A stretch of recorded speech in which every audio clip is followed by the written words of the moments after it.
Попытки новых кыргызских властей свалить на вас всю вину за сегодняшнюю тяжелую экономическую ситуацию в стране. Как вы прокомментируете продолжающийся уже год над вами заочный суд и обвинения в многомиллионных растратах? Вы знаете, я это объясняю полной неспособностью управлять государством и их несостоятельностью. Только так. Эти люди, знаете, они ничего за свою жизнь не создали. Это люди-разрушители. Им раньше мешал Акаев. Вот этим же людям, кто сегодня. Потом мешал Бакиев. Сегодня, когда они провозгласили себя властью, почему они не могут реализовать все свои щедрые обещания, которые давали? Вы посмотрите, что сегодня творится в Кыргызстане. Огромный дефицит бюджета. Огромнейший дефицит бюджета.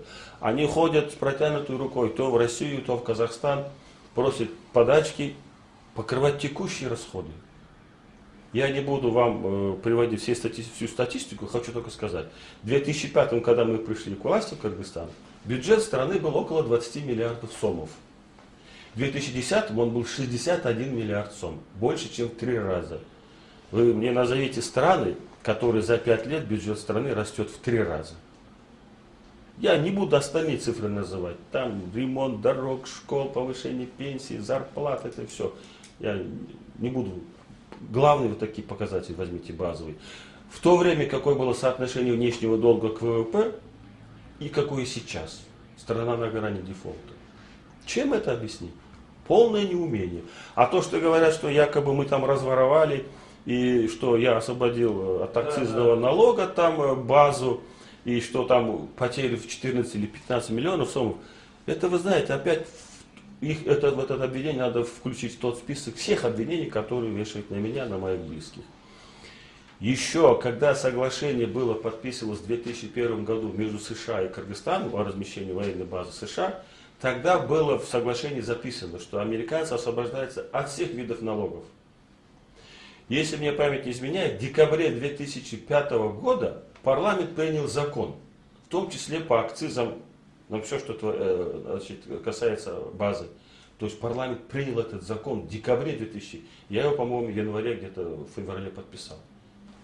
Это, я думаю, что скоро, если в Кыргызстане на чью-то голову упадет кирпич случайно, тоже, наверное, будут винить и меня, и моих окружений. Но это уже, понимаете, до нелепости доходит. Кстати, вот ваше окружение сейчас обвиняет в том, что вы причастны к голодовке в киргизских колониях, которые происходят и так далее. Вот, кстати, по этой голодовке я слышал. Вы знаете, чем это объясняется? Мне кажется, это объясняется тем, что сегодня в Кыргызстане полный правовой беспредел.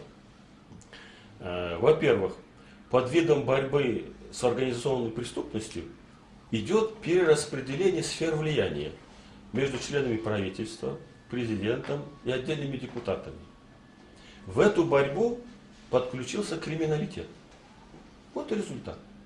Недавно слышал выступление уже бывшего генпрокурора Кыргызстана Байболова, уже бывшего, но этого прокурора не я назначал, а они его назначали. Так он же открытым текстом сказал. Он жалко, что он сказал, когда уже освободили его, что там полный правовой беспредел в правоохранительных органах, в ГКНБ, что вообще без суда и следствия идет, значит, рейдерские захваты, что чиновники, самого высокого ранга, там, на уровне вице-премьеров, занимающиеся бизнесом, уводят от налогов сотни миллионов. О чем говорить?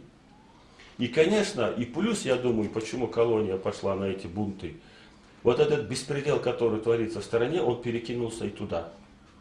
По моим данным, начали вымогать элементарно деньги у родственников заключенных. Приносят им передачу, отнимают, не доводят их. Ну и условия содержания и так далее, и так далее. Все это вместе, наверное, их вызвало бунт, который, они решили как-то привлечь на свою сторону. Внимание, слушай, мы тоже люди, хоть мы и заключенные, но мы тоже люди, вы обратите на нас внимание, что тут творится. Я только так это объясняю.